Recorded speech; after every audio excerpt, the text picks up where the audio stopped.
Hi, Sally. Thank you so much for taking the time to speak with me. Hey. And congratulations on this really wonderful, moving film. Maybe for people who aren't already familiar with The Road's Not Taken, can you describe what they can expect to find if they come and see it? Well, they're going to see 24 hours in the life of somebody who's struggling with a mental or neurological condition. And as he voyages around New York with his daughter, he is also voyaging inside his mind into the lives he could have lived. The road's not taken. And he's played by Javier Bardem, and the daughter is played by Elle Fanning, and they make a very extraordinary and unusual father-daughter relationship on this odyssey of a day. And I understand the story is in part inspired by experiences from your own life. So, how did this experience, inspire the story, and why did you want to tell it in this very particular way? Well, my younger brother, Nick, very sadly contracted a form of young onset dementia. It took a long time to diagnose what it was because it wasn't Alzheimer's, it wasn't like that. It was just he seemed to be going somewhere rather strange in his head. And then as the condition got worse and I saw how he was treated and how people came to start to treat him as not fully human, I felt very protective towards him and found that I could communicate perfectly. We had no trouble at all if I kind of entered into his way of thinking and speaking and so on. We had a lot of jokes together.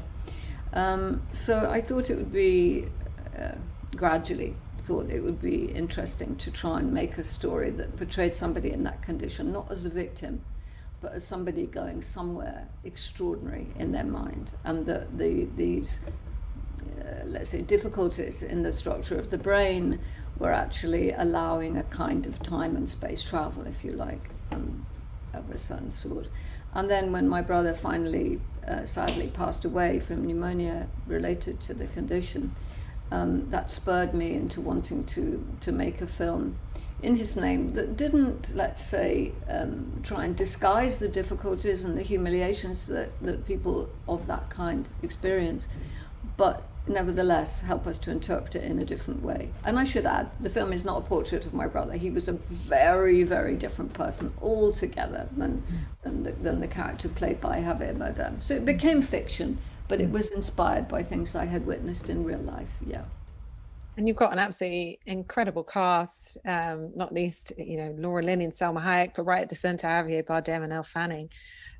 Why these particular actors, and how did you work with them to elicit these performances? I mean, particularly very moving relationship between Elle and Javier is essential too.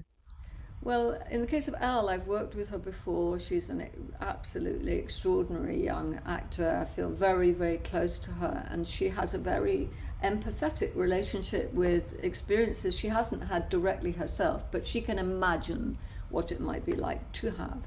Javier Bardem, I think, has just the most incredible screen presence, and this story needed somebody who was going to hold the screen and fill the screen even when they're not speaking or they can't speak or they can't communicate. We have to feel sort of drawn into this inner landscape that he's occupying. And so I worked a lot with him in the months before shooting. I went to Madrid many times and we spent days and days talking it through, working it through together. And it seems to me that the locations were also incredibly important. I mean, the contrast between sort of bustling New York, the beautiful landscapes of Greece, the dust roads in Mexico. So how important were those locations to you in creating these different worlds that we're transported to? Very important. Like the Mexico, which is where his character came from, was born and so on, had to have that kind of resonance, that sort of dusty heat and resonance. And they're speaking in Spanish also, he and Salma, in that relationship. And so the whole look of it, all of its reds and yellows and so on, Greece, blues and whites, and the feeling of the Odyssey, kind of the Ulysses, the sea, the Greek myths, and so on. So each landscape had its resonance, and then New York, in a way, is a kind of ultimate urban environment. So yes, they were crucial. Although, of course, it's all smokes and mirrors. We didn't actually go to either Mexico or Greece. I really no, you wouldn't have guessed that.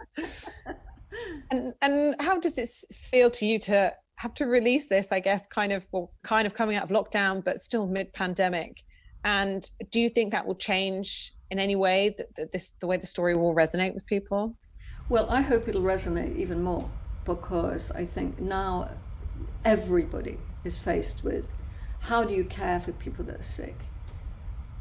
Women, daughters, the extra work and hidden work, incredible work done from love, but nevertheless work and time that women have been spending looking after people who've been trapped indoors or who have become sick, and so on. And I think, and the whole thing about social care, there's a very important care worker in the story too, who we realize is also an immigrant, and all of those resonances and layers are there in this story about a different kind of illness, but about how we love people who are sick. It has been a crisis, well, across society, but in particular for our cultural industries. How have you felt about the way the UK government, for example, have handled things, and do you feel positive for the future of the cinema industry? I think the government's been absolutely shambolic, actually, but I'm not alone in thinking that. I think the film industry has suffered a great deal, but is very, very resilient. The people in it are very resilient and will find other ways. I'm lucky in that I'm a writer-director, so I'm used to, in a way, huge periods of my life are in virtual lockdown because I sit alone in a room and write, so I've been able to do that, although I also experienced the virus right at the beginning. So I feel great empathy for other people, and for other people in the industry who are at this point out of work and having difficulty thinking about how to resume work.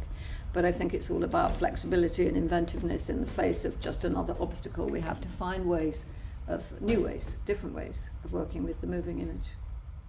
Hopefully we'll all be back in the cinema again soon, to be able to enjoy film, collectively. I hope so. All right, fantastic. Well, thank you so much for sharing all that with me, and congratulations on the wonderful film. Thanks so much, Sally. Thanks. Cheers. Bye.